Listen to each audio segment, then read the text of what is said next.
0 to 1. Notes on Startups or How to Build the Future by Peter Thiel and Blake Masters. Overview. 0 to 1 is essentially a collection of lectures delivered by Peter Thiel during his teaching years at Stanford. Along with co-author and former student Blake Masters, Thiel has put together a hard-hitting set of standards for entrepreneurs, startups, and thought leaders to carefully consider when building the next big thing of the future. But why listen to Thiel?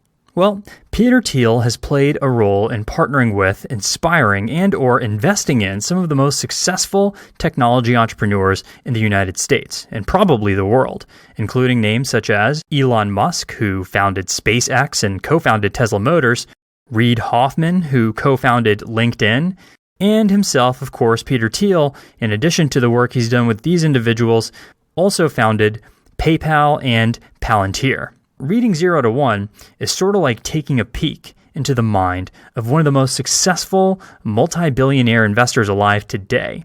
And in this book summary, we're going to get into the top 10 to 12 key takeaways from the book, including the do's and don'ts of startups, what to focus on when building a startup, and insights on building a billion-dollar startup that stands the test of time.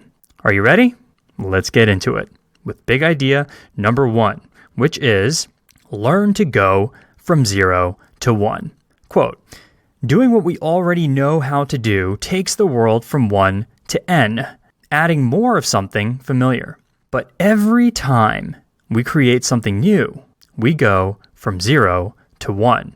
The act of creation is singular, as is the moment of creation, and the result is something fresh and something strange. Unquote. Thiel spends a great deal of the preface and first chapter putting into perspective the difference between going from 1 to n, doing more of what's already been done, versus going from 0 to 1, which is doing something that's never been done. Bottom line, challenge the status quo. Really and truly do your best to, quote unquote, think differently and to go from 0 to 1 rather than from 1 to n. The key here is innovation. Innovation gets thrown around in companies and different corporate cultures as a buzzword. But the real meaning, the true meaning of innovation, is creating and doing something totally new. Something totally new. Big idea number 2. Don't be afraid to ask contrarian questions. Quote, conventional beliefs only ever appear arbitrary and wrong in retrospect. Whenever one collapses, we call the old belief a bubble. But the distortions caused by bubbles don't disappear when they pop. The internet craze of the 1990s was the best bubble since the crash of 1929, and the lessons learned afterward define and distort almost all thinking about technology today. The first step to thinking clearly is to question what we think we know about the past. Unquote. That last sentence was so good it deserves to be repeated. The first step to thinking clearly is to question what we think we know about the past. Far too often, we make premature conclusions about business based on misinterpreted reactions to past mistakes. For example, just because investors over-invested in technology in the late 1990s, that dot-com era that we all know about, doesn't mean that entrepreneurs of today should become strict adherents to being as quote-unquote lean as possible in their business approach. The bottom line is that the past does not equal the future. According to Thiel, the business mistakes of the past have dictated the approach entrepreneurs decide to take for the future. For example, Silicon Valley entrepreneurs learned 4 big lessons from the dot-com crash that still guides business thinking today. Making incremental advances, staying lean and flexible, that means no plan but lots of iteration, improving on the competition, and fourthly, to focus on product, not sales.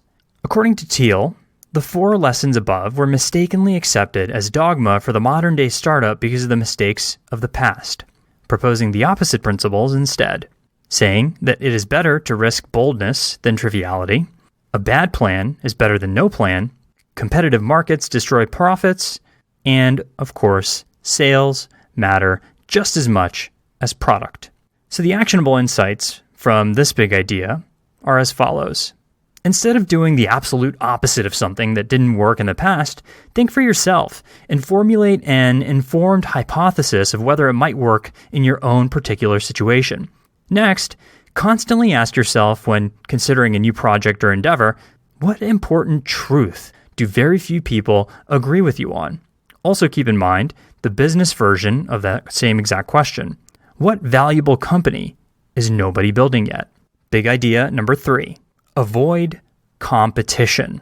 Quote, Americans mythologize competition and credit it with saving us from socialist breadlines. Actually, capitalism and competition are opposites. Capitalism is premised on the accumulation of capital, but under perfect competition, all profits get competed away. The lesson for entrepreneurs is clear. If you want to create and capture lasting value, don't build an undifferentiated commodity business. Unquote. I don't know about you, but I've been in more negative competition-related situations in life than positive ones. For me, competing with people has resulted in some pretty nasty things. Feelings get hurt, friendships and bonds begin to break, and bad blood starts to form. And this applies to business too. The main idea here is that creating trumps competing. Focusing on the competition works well in a narrowly defined activity, like swimming for instance. But if you're trying to build a company, the only thing you'll get out of focusing on the competition is a one-way ticket to bankruptcy court. So, rather than wasting your time and your efforts and your energy focusing on the competition, it's better to focus on dominating all of or a majority of a small, defined niche market. Big idea number 4, build a monopoly. Quote, monopoly means new products that benefit everybody and sustainable profits for the creator. Competition means no profits for anybody, no meaningful differentiation, and a struggle for survival. So why do people believe that competition is healthy? The answer is that competition is not just an economic concept or a simple convenience that individuals and companies must deal with in the marketplace. More than anything else, competition is an ideology, the ideology that pervades our society and distorts our thinking. We preach competition, internalize its necessity, and enact its commandments. And as a result, we trap ourselves in it, even though the more we compete, the less we gain. Unquote. So what's a monopoly? A monopoly is a company that has the majority of control over a specific market. The greatest example of a modern-day monopoly is Google. Here's some characteristics of a monopoly. Most monopolies with large cash flows seem to share the following characteristics. Thiel warns, by the way, that this is not a checklist, but a list of common characteristics in successful monopolies that you should think about through the lens of your own business. Here they are. First characteristic is proprietary technology. This is the biggest advantage a company can set up for itself because it's the aspect of your business that makes it difficult to replicate. For example, Google's algorithm has made it the best search engine that we know of thus far, in large part due to the fact that Bing, Yahoo, and others can't replicate it, or couldn't replicate it as fast as they wanted to, or in order to keep up. Now, in order to create an advantage like this for yourself, you need to aim for a 10x improvement on whatever it is that you're doing. Anything less, and you risk being known for nothing more than a marginal improvement. When you can improve upon something by 10x or more, then you've made it difficult for others to catch up. Think about what PayPal did when they created the first payment system to allow transactions to be conducted with email. At least a 10x improvement on payment transfers / acceptance. Think about what Apple did when they realized that the iPad could be a huge potential profit cow for them. They released the iPad, which was at least a 10x improvement on tablets, which many of us never even knew existed before an iPad came out, and probably because they were too hard to use. Apple simplified it, and thus created a 10x improvement on tablets in general as a category. Think about what Amazon did when they became the world's largest bookstore, effectively replacing brick and mortars like Barnes & Noble as the go-to place to buy books. The next characteristic are network effects. to leverage people's ability to spread a product and generate virility by sharing it with others. That's the definition of network effects. Think about Facebook, YouTube, Vine, Twitter. Next, economies of scale. This means to ensure you build a product that scales. Twitter is scalable by design. A yoga business is not scalable by design. Although not impossible to scale, it is inherently more complicated to continue growing in comparison to something like Twitter. Tweet, tweet. Next, and finally, is branding. Branding and positioning is important, but only if there's something substantially valuable underneath it. So, bottom line here is to dominate a specific niche and then scale. Start with a small target market and focus on it. Once you've succeeded, then broaden your horizons from there. This is what the most successful companies do. Think about Amazon. Jeff Bezos deliberately started with the intention of making Amazon the world's largest bookstore. Once that happened, he expanded into adjacent markets. Remember also to avoid becoming a disruption. Don't do it. Don't become a disruption. Napster was a disruption. Remember them? They disrupted the music recording industry almost overnight and became massively huge as a result of doing so. And then they ended up filing for bankruptcy shortly thereafter. Avoid startup ideas that disrupt and compete.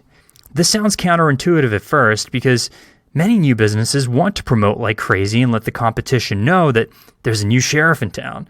But in all actuality, the best approach in the beginning is to avoid these tactics, as they may sometimes lead to problems a startup should not be dealing with. Actionable insights from this big idea? First, remember to niche first and expand later. Nextly, just keep in mind to not disrupt and avoid competing. Do not disrupt and avoid competing. Create something that contributes to the overall growth of the industry or market that you're serving instead. Big idea number 5. Become a definite optimist. Quote, hundreds of people have started multiple multi-million-dollar businesses. A few, like Steve Jobs, Jack Dorsey, and Elon Musk, have created several multi-billion-dollar companies.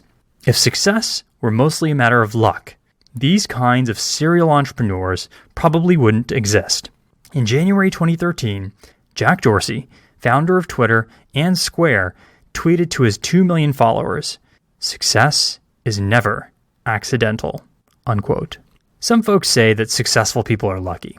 The truth is that this is rarely ever the case. When an individual succeeds at something, they usually planned on making that happen. So if you want to become successful, whether with a startup or a personal endeavor, here's what Thiel recommends. Figure out what you want and why you want it. Develop a long-term plan for the future and execute against it strategically. Big idea number 6.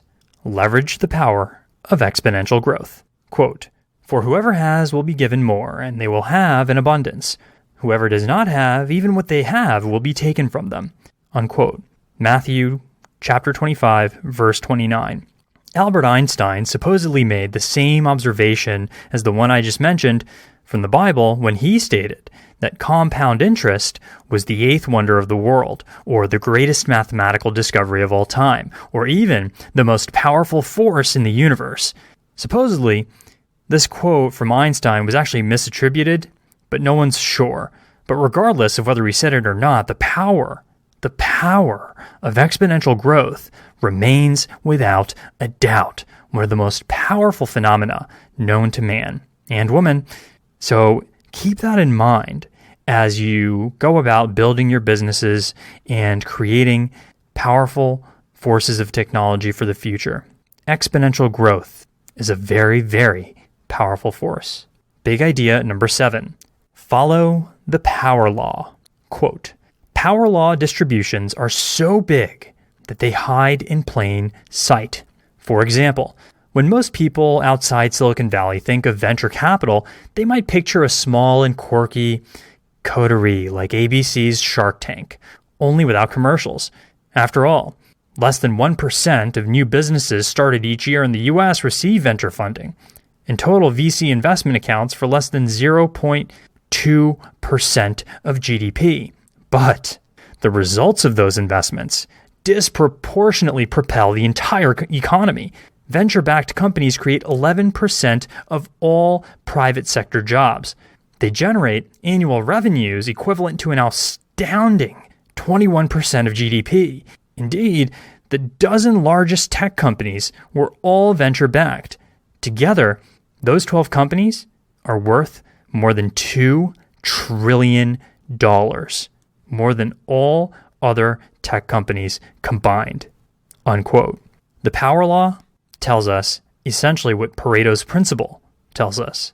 The efforts of the few, or 20%, are responsible for the majority of results, or the 80%. So keep that in mind as you go about building your own business. Big idea number 8. Assemble a team of startup superstars.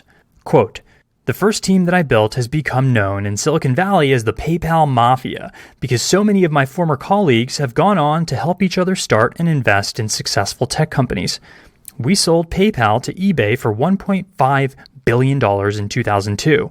Since then, Elon Musk has founded SpaceX and co-founded Tesla Motors. Reid Hoffman co-founded LinkedIn. Steve Chen, Chad Hurley, and Javed Karim together founded YouTube. Jeremy Stoppelman and Russell Simmons founded Yelp. Dave Sachs co-founded Yammer, and I co-founded Palantir. Today, all 7 of those companies are worth more than $1 billion each." Unquote. Quote.